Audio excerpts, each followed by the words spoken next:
Community service. Community service bago yan, ha? Madalas self-service ka lang, eh. Bakit? Ano nangyari? Kinusuhan ako ng munisipyo, eh. Hindi daw ako nagsisegregate ng basura. Kaya it's either 2005 or 3 days of community service. Alam ko naman na inosente ako, eh. Kaya I'm out to prove that I'm innocent.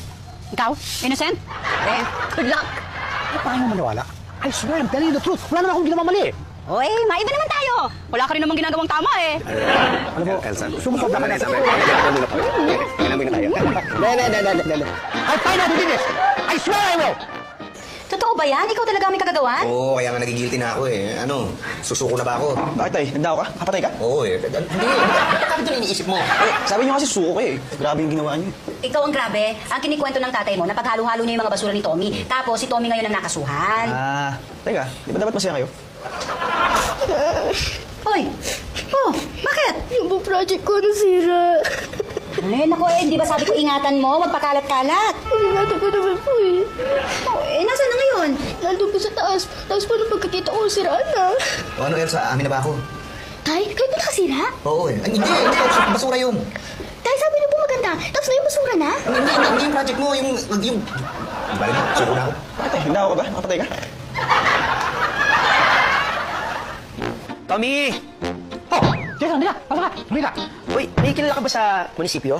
Oo, bakit? May papalakad sana ako. Tulungan mo naman ako. Sorry, ha. Pero galing lang ako dun, eh. May kaso ako sa basura. Talaga, yun din yung ilalapit ko sa'yo. What do you mean? Nako, blacklisted ako sa collection ng basura dahil may nagreklamo daw sa akin na nagnakaw ako ng stickers. Sino nagreklamo? Si President. Si Mimi? Oo. Kaya nga nagpalagay ako ng CCTV para mahuli niya kung sino yung nagnanakaw ng sticker na yan. May CCTV camera ka? Oo. Kita ko itong bahay ko. Oo, gumagalaw yun. Mula dito sa inyo hanggang kila President, kita. Do you have footage of about 2 days ago? Kahit 1 month ago, malaki kasi yung memory nun. Can I see it? Oo. Stop! Kitang-kita ko, yan ang ebidensya ko. Si Patrick pala nagtapon sa basurahan ko. Jason, pwede mo bang isave yan dito sa cellphone ko? Oo naman, pero matutulungan ba ako dun sa sticker ko? You know what? Don't worry about it. I'll take care of it. Oh, saan ko yan, ha? Oo naman. Oh, here's my phone. We got it, Jason.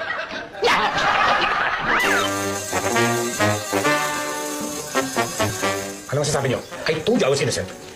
Kilala niyo bang taong ito? Of course, kilala ko siya. Ang pangalan niya si Patrick Generoso. I can give you his address, I can give you his telephone number. Lahat na kailangan mo malaman tungkol sa kanya para mapawalan sala ako. Sige ho. Salamat ho. At sa ngalan po ng buong department, gusto ko po mag-apologize sa inyo. Maliwanag pong nagkamali kami. I know. At sana hindi na maulit. I hate it when people waste my time.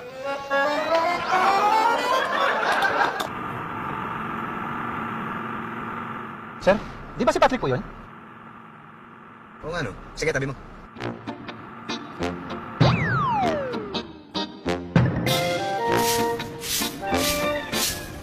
Uy, Oy, Pits. Nels, pa-sideline ka? Hindi, community service to. Nakasuhan ako ng munisipyo eh. Kasuhan? Nahuli ako sa video. Nagtatapon ako ng basura kina Tommy. Kailan? Naalala mo yung galing ako sa inyo nang hiram akong barena? Oh. Ayun, yung may pinatapon sa akin si baby ng basura. Doon ko naman tinapon kina Tommy. Ano yun? Hinulog mo lang, basta-basta? Eh, syempre sinesegregate ko. Yung nabubulok, hindi walay ko sa hindi nabubulok. Alam na natin lahat yan, di ba? Siguro. Ano siguro? Basta, sa munisipyo ko na ipapaliwanag. Uy, Robert, ano ginagawa mo dyan? Sweeping!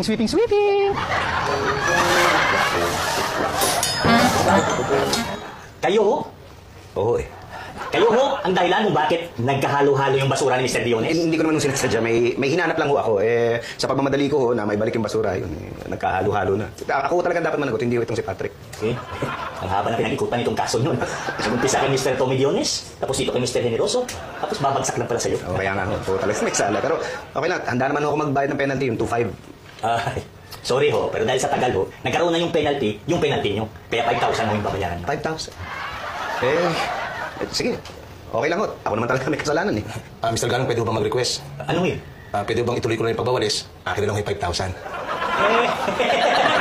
Pwede ho. Handa na ba kayong magwalis sa loob ng kulungan? Beka! Bakit? Bakit ang dami na namang nakatambak na basura sa labas? Hindi pa rin kinokolekta? Hindi ko alam. Di ba may sticker na tayo? Oo, ginawa ko nga lahat ng sinabi sa munisipyo eh. Nilagyan ko ng tanda. Ginamit mo ba yung seal of the president? Oo. Mama, nandiyan kayo truck sa labas. Ay nako, sandali.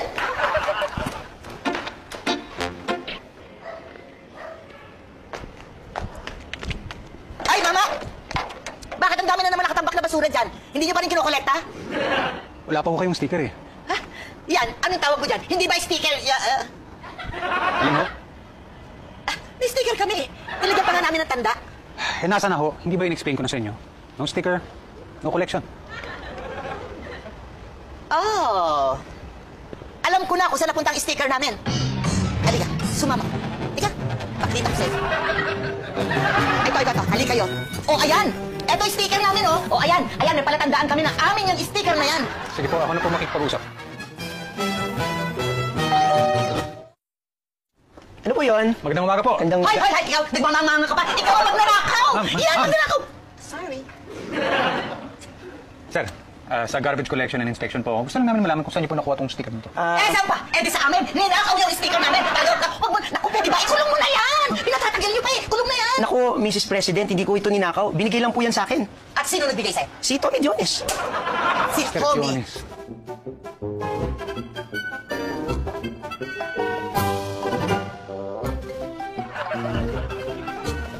O, ayan. Di alam niyo na po kung sino nagnanakaw ng sticker niyo. Hindi lang yon, pati yung nagtatambak ng basura doon sa harap namin. Sorry, Jason, ha? Eh, okay lang ho yun, Mrs. President. Pero sana bawiin niyo na rin yung reklamo sa akin para makolektahan na rin ako ng basura. Huwag kang mag-alala. Ako nang bahala dyan. Paano si Tommy?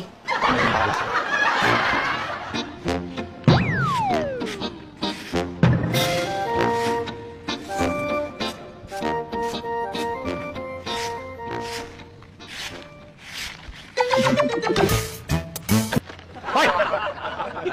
Masaya na ba kayo? Ha? Natutuwa kayo na nangyari sa akin to? Do I deserve to be treated like this? Do I? Ha?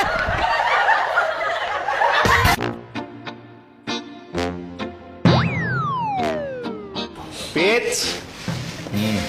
Wala ka talagang palyan. Tuwing darating ka, oras ng kain. Hindi naman, nagkataon lang. Wala ba sadya mo? Eh, babalik ko lang itong barena. Umupo ka na dyan, sabay mo kami. Yeah. Sige thank you.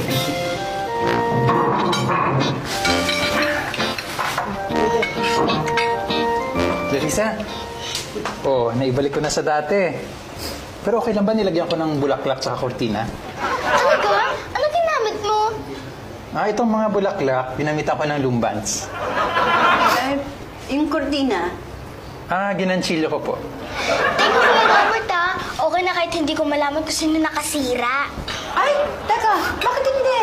Eh, di ba may CCTV tayo dito sa loob? Oo nga pala. Oo.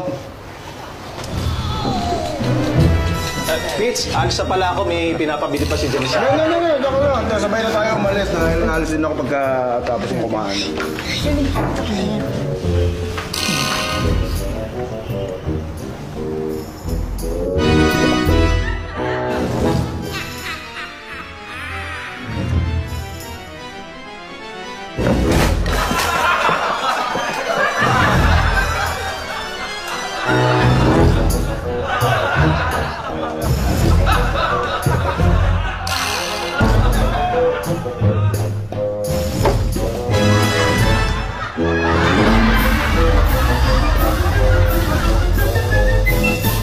Let me explain.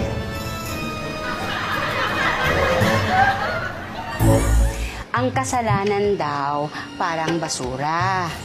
Pag hindi mo inamin, mabubulok, mangangamoy. At di magtatagal, matidiscover din. Ang pinagkaiba ng kasalanan sa basura, hindi mo ito pwedeng isegregate, hindi ka pwedeng mag-recycle. Kaya nga, habang mas maaga, kung nagkasala ka, aminin mo na. Sabi sa'yo, mas makikinabang ka sa basura kesa sa kasalanan.